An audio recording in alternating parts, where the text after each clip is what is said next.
Kur'an ve sünnet açısından bir mümin için çok önemli bir düşünce tarzıdır, bir telakkidir.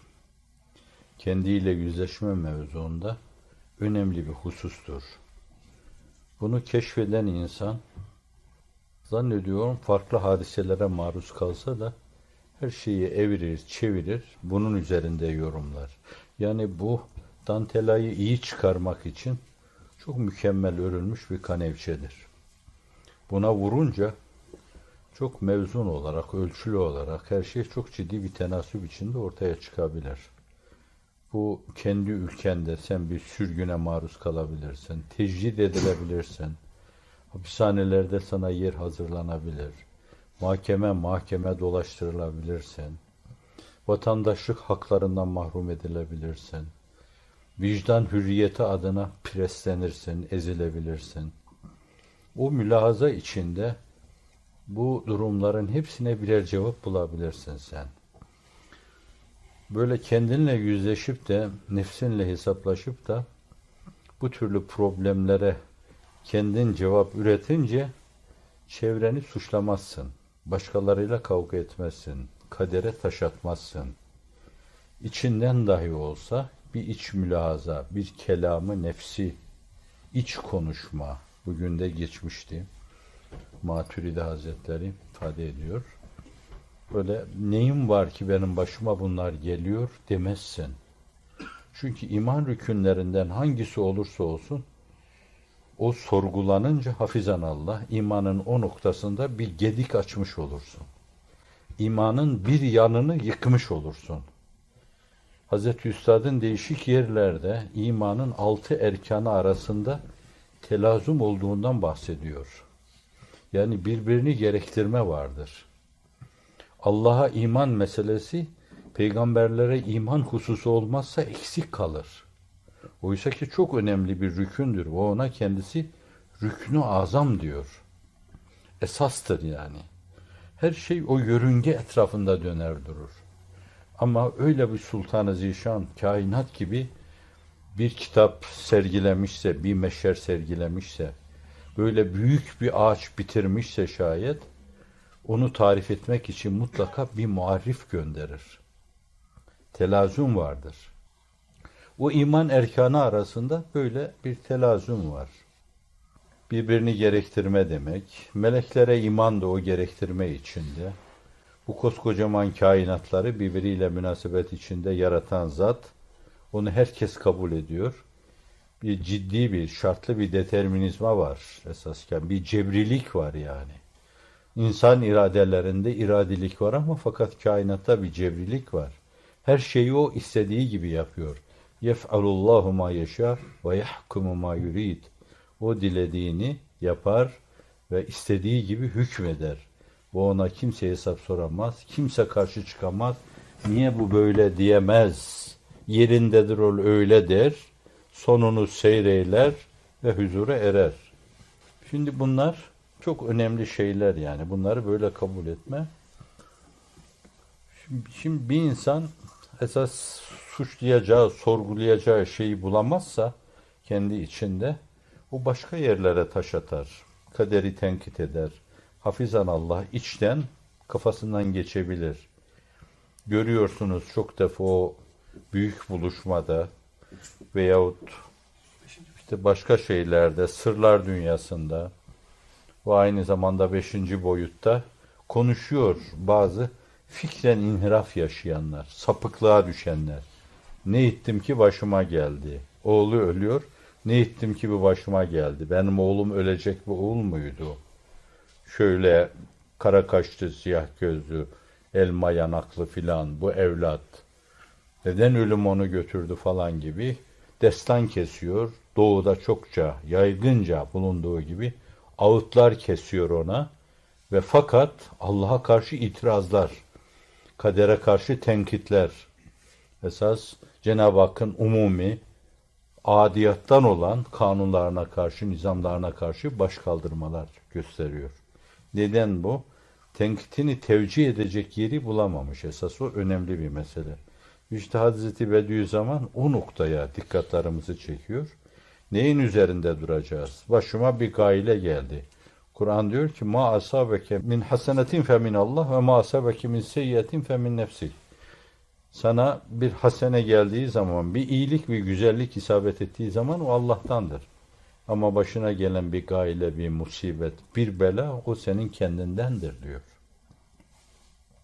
Başka bir hadis-i şerifte Efendimiz sallallahu aleyhi ve sellem buyuruyor ki ayağına bir diken bassa veya sıkılsan, terlesen, maksadını ifade ederken sürçülisana maruz kalsan, bir meseleyi tam ifade edemezsen, bunlar senin günahlarını götürür. Bir hatandan dolayıdır bunlar. Şimdi insan böyle her başına gelen şeyi bir hatasına, bir yanlışına verirse, iki şey var burada. Bir kaderi tenkit etmez, bir nefsiyle yüzleşir. İkincisi de o hatalarını düzeltme imkanı olur. İnsan hatasını görmüyorsa hiç hatasını düzeltmez. Hep öyle gider. Hep hatalarını sevap gibi görür. Şimdi Hz. Bediüzzaman burada kamil bir insan olarak diyor ki işte başına onca şey gelmiş. Kendi sözü içinde 28 senedir çekmediğim eza görmediğim bir cefa kalmadı. Divanı harflerde bir cani gibi muamele gördüm. Bir serseri gibi memleket sürgüne gönderildim. Şimdi bu evsaflardan hiçbiri onun semti nasutiyetine sokulamaz. Aylarca ihtilattan men edildim. Zaman geldi ki hayattan ziyade ölümü tercih ettim. Hatta bir yerde hiçbirimizin demeye cesaret edemeyeceği bir şeyi söylüyor. Dini bir hata değil. Eğer dinim beni intihardan men etmeseydi, bugün Said topraklar altında çürüyüp gitmişti diyor. Ama demek orada önemli bir mesele. Din intihardan men ediyor. Demek öyle tahammül fersa şeylere maruz kalıyor ki, kış gününde penceresi açık, kokudan içeriye girilmeyen bir helada tecrid ediliyor. Birinin hizmet etmesine imkan verilmiyor. Hapishaneye koyuyorlar bir ceza. Ceza bir olur. 19 defa zehirliyorlar. Üst üste cezalar bunlar. Konuşmayı men ediyorlar. Birinin hizmet etmesine imkan vermiyorlar. Bütün bunlara bakıyor hepsi. Bunlar başıboş, serseri hadiseler, rastlantının çocukları değil. Bizim gafilane ifadelerimizde tesadüflerin doğurduğu şeyler değil. Kendi ifadesiyle bunlar tevafukların nesebi sahi veletleridir. Mutlaka bir şeye dayanıyor bunlar. O da diyor ki ben şimdi 40 seneden beri cevabını bulamadım, bir şeyin cevabını buldum der gibi seviniyor diyor. Benim maddi manevi dine, imana, Kur'an'a hizmetimi maddi manevi terakkime alet etmekliyimmiş. Yani bir insan Kur'an'a hizmet ederken demek kafasını dünyevi uhrevi her türlü mülazadan tecrid etmesi lazım. Biz sadece Allah'ımızı isteriz. Efendimiz sallallahu aleyhi ve selleme yakın olmayı isteriz.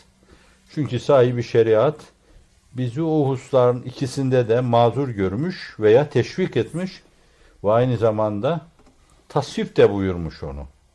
Mesela Allah'ım kendini bize sevdir. Seni sevmeye vesile olanları da sevdir. Sevdiklerini de sevdir. Hamdi Yazır çok usturuplu bir ifadeyle mukaddimesinde bahseder bunu. Bildiğiniz gibi tefsirinde.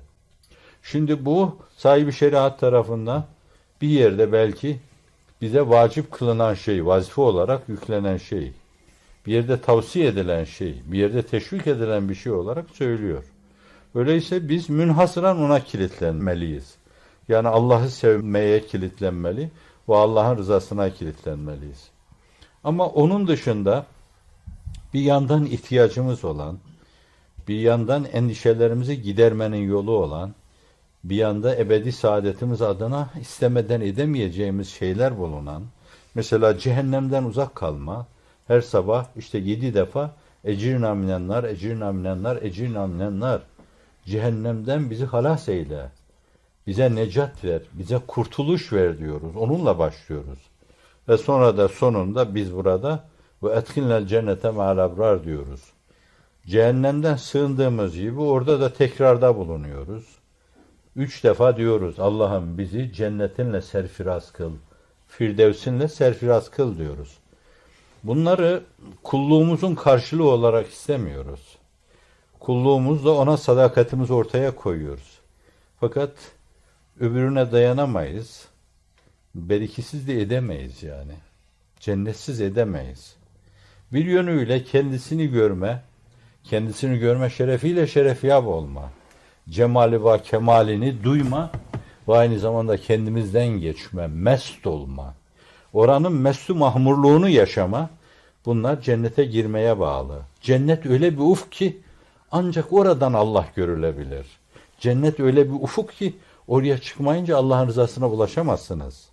Ve ridvanun minallah sözünü vücudunuzun zerratı, atomları adedince ancak orada duyabilirsiniz. Allah'ın en büyük lütfu, ihsanı rıdvanıdır, onun hoşnutluğudur. Bunların hepsi cennette oluyor. İşte bunları da şu mülahazayla dinlendireceksiniz. Allah'ım bunlarsız edemeyiz biz. Cennetsiz edemeyiz. Cehenneme de dayanamayız. Yokluğa hiç dayanamayız. Yokluk müthiş bir beladır, müthiş bir musibettir. Şimdi bunlar başka, yani bunları Allah'tan, Allah'ın lütfundan istemek lazım. Efendimiz de ona işarette bulunuyor. Hiç kimse ameliyle cennete giremez. Burada bir şey diyor. Yani beyhude cennete girmeyi, cehennemden uzak kalmayı amellerinize bağlamayın. Amellerinizi Allah'a kulluğun gereği olarak yapın. Onları Allah'ın lütfuna, rahmetinin enginliğine bağlayın. Reca duygusuyla teveccüh edin. Allah'ın rahmetinin genişliği, mülazasıyla Allah'a müracaat edin, isteyin. Öyleyse imana ve Kur'an'a hizmet ettik veya ferdi vazifelerimizi yaptık. Bunlarla terakki edelim böyle. Derin hazlara ulaşalım. Derin zevklere ulaşalım. Gözümüz açılsın. Maverayı tabiatı, yani fizik ötesi alemleri müşahede edelim. Efendimiz'e eki sıradan lütfedilen, mesela cenneti görme. Eki sıradan lütfedilen, mesela cehennemin dehşet verici manzarası karşısında ürperme. Ve onu duyduğu gibi ürpertileriyle, kendi duyma enginliğinin hasıl ettiği ürpertileriyle çevresindekilerine duyurma. Hayır, bunlar Efendimiz'in kulluğu ölçüsünde bir kulluk bile olsa istenecek şeyler değil. Efendimiz bunların hiçbirini istemiyordu. Belki bir kere, iki kere o mucizatta görüyoruz. Üzerine böyle mekanize birlikler geliyor. Alttan, üstten, izcaum min fevkihim ve min tahtihim ve min erculihim ve min yeminihim ve min şimalihim. Dört bir yanda Müslümanları sarmış, taarruz ediyorlar. Böyle bir dönemde Allah'ım bana bir ayet göster ve teselli olayım diyor. Onlar da sorgulanabilir. Yani o türlü rivayetler imanımız açısından kabul edeceğimiz, öyle bir zatın elinden onun davayı nübüvvetini tasdike matuf meydana gelebilecek harikulade şeyler olarak kabul ettiğimiz şeylerdir. Fakat ferden ferda hakikaten öyle bir hadise oldu mu, öyle bir şey dedi mi, demedi mi? Demişse o kadar ciddi bir tazik altındadır ki o, Allah'ım bana bir ayet göster, bir harikulade bir şey, müteselli olayım. Kim bilir, bilemeyiz yani o engin marifetiyle, onun marifet dünyasını tam keşfedemeden marifet dünyası adına yorumlarda bulunmak çok zordur. Mesela şöyle bir şey diyebilirim ben, fakat hata etmiş olurum. Mesela acaba ben Rabbim nezdinde beni gönderdiği an bana olan teveccühü devam ediyor mu diye düşünmüş olabilir. O harikulade şeyle teveccühün, ilahi nazarın üzerinde olduğunu, vallahu ya'simuke minen nas innallaha la yehdil kavmel kafirin, hakikatinin her zaman nümayan olduğunu duyma bir kere daha. En azından Hazreti İbrahim gibi Rabbi erini keyfe tuhil mevta kâle evelem tü'min kâle bela velakin liyatmeinne kalbi. Kalbinin peygamberane bir ufukta tam itminana ermesi, oturaklaşması için öyle bir dilekte bulunabilir. Fakat onun mübarek beyanı, sözü o mevzuda Cenab-ı Hakk'a karşı teveccühünü yine de yorumlama adına onun marifet ufkunu idrak edemediğimden dolayı söylemeyi hata sayıyorum. Hata ettiysem şayet elfe elfe estağfirullah, elfe elfe estağfirullah derim. Bu açıdan hiçbir şey Allah'a kulluğun karşılığında, Allah her zaman arz ettiğim gibi mabudu mutlak, maksudu bil istihkak olduğu için ona ibadet edilir. Allah mabut olduğu için değil, Allah Allah olduğu için ibadet edilir. Allah mabut olduğu için Allah değildir. Allah Allah olduğu için oldu kelimesi de keynunet ifade ediyor. Fakat dık-ı elfazdan kullanma mecburiyetinde kalıyoruz. O mabuttur, maksuttur, mahbuptur, matluptur. Onun arkasına düşülür, o talep edilir. O sevilir. Ona aşkla, iştiyakla yönelilir. Ona ibadet edilir. Ve bunları ben şunun için yaptım denmez katiyen. Dolayısıyla maddi manevi füyüzat hislerine bazı şeyleri bağlama, dünyada mükafat isteme demektir. O da nedir yani? Dünyanın darlığında bir şey isteme demektir. Ufkun darlığına göre bir şey isteme demektir. Yani şimdi bir çocuğa sen böyle iste, ne istersen benden iste var ya hani o Keloğlanlar hikayesinde, iste benden ne istiyorsan falan deyince padişah da ona bir şey veriyor. Yani diyor sana bir kese altın veriyorum.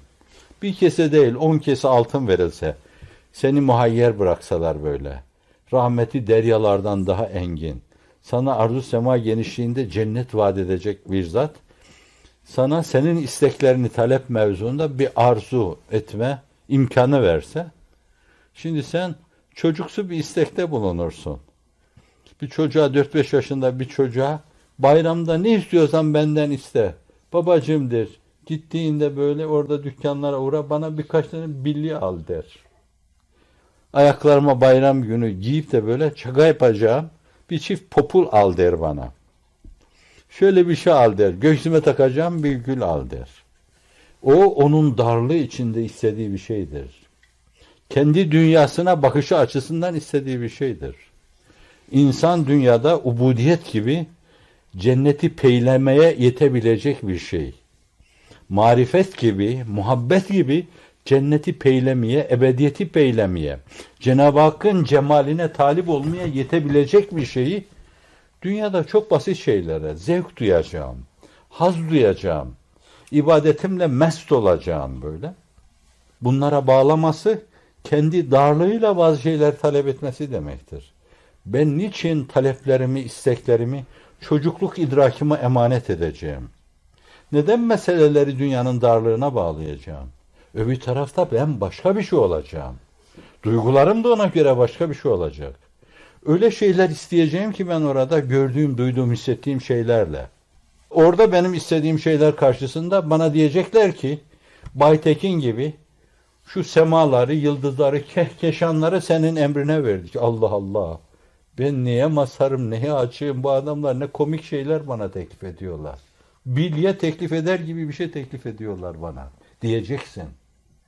Şimdi o engin ufukla, o engin idrakla, o değişmişlik içinde, tam Cenab-ı Hakk'ın o engin rahmetine müsait bir hal almışlık içinde isteyebileceğin şeyleri burada dünyanın darlığı, senin idrakının darlığı, hislerinin darlığı, aceleciliğinin darlığı, dünyayı ahirete tercih ediciliğin darlığı içinde istemem bence o baki şeyleri burada fani bir surette itlaf etme demektir.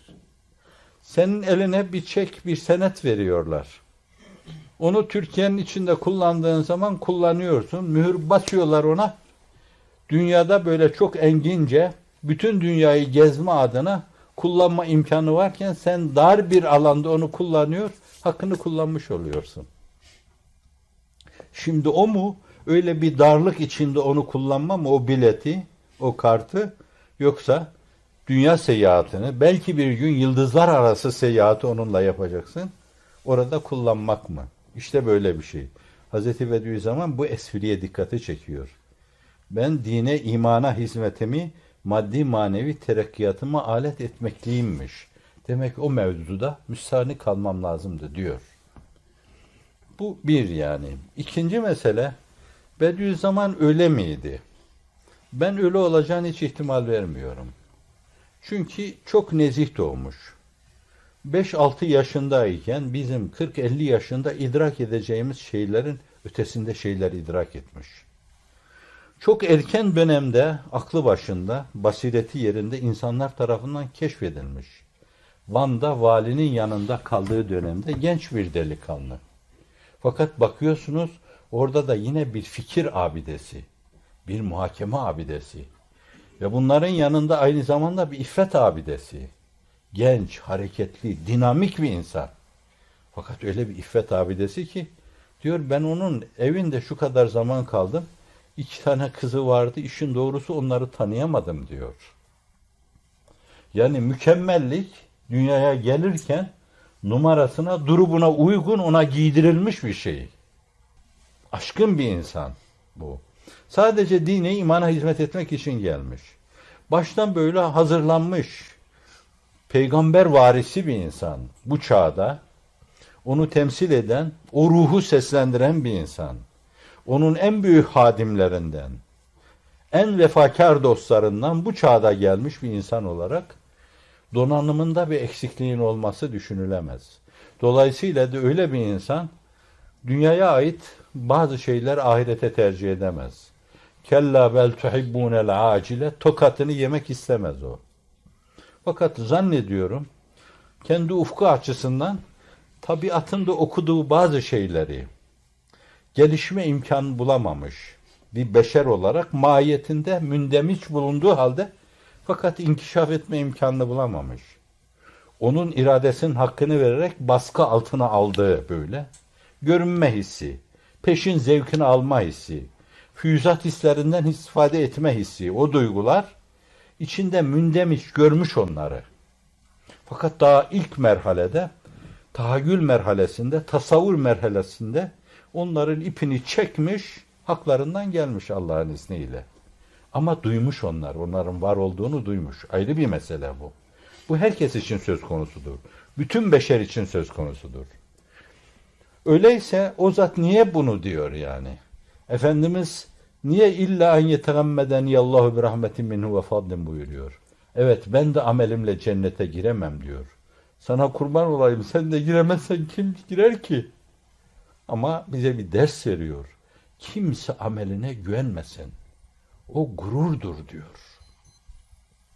Biz cennete girersek Allah'ın lütfuyla gireriz. Cehennemden halas olursak rahmetinin enginliğiyle halas oluruz. O cehennemden dünyada korktuğumuzdan dolayı bir mükafat olarak, engince bir mükafat olarak Allah öbür tarafta ihsan eder. Öyleyse insanlığın iftihar tablosu bize hiç kimse ameliyle cennete giremez diyerek esas bize ders verdiği gibi o da o zatta bu iman ve Kur'an hizmetinde değil dünyevi bazı şeylere basamak yapmak. Mesela ben dindar görüneyim, bana teveccüh olsun, nazarlar bana yönelsin, iştihar edeyim. Hayatı dünyeviyede bir makam kapayım, bir mansıp elde edeyim. Bunu bir basamak yapayım. Bir yere sıçrama vesilesi sayayım, yapayım, kabul edeyim. Bir rampa gibi kabul edeyim. Onunla yükseklere fırlayayım. Yükseklerde uçmamı ona bağlayayım gibi mülahazalara karşı ikaz ediyor bizi.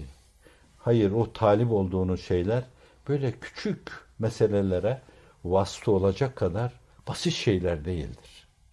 Onlar Allah'a baktığından dolayı çok kıymetlidir.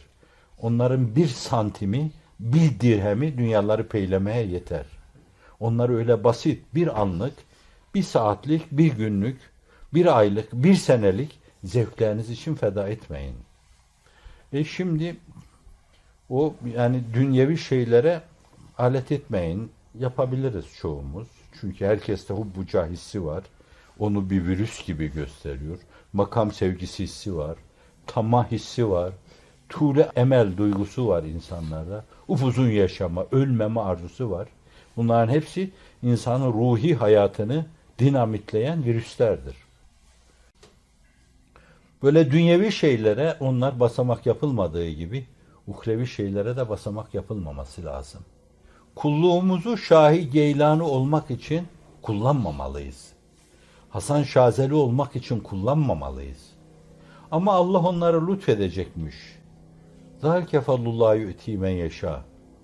Öyle şeyler herhangi birinizin başına Keloğlanların başına konan bir taç gibi, bir tali kuşu gibi gelip konduğu zaman bile her zamanki mülahazamı tekrar ediyorum.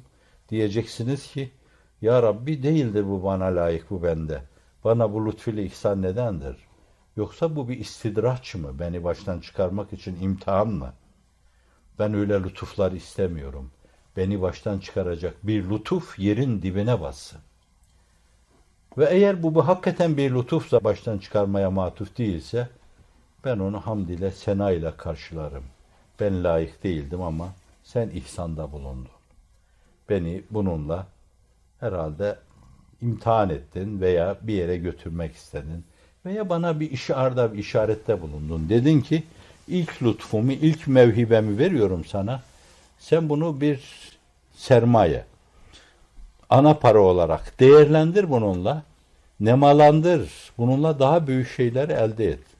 Sen onu büyütme peşinde olursan, unutma, ben onu büyütürüm. Bu onunla sen çok büyük şeyleri peyleyebilirsin. Evet, bize verdiği öyle bir ders var. Bize örnek olsun diye onları konuşuyor. Bize örnek olmanın ifadesidir onlar. Örnek olmanın bir yönüyle örnekleri ifadesi.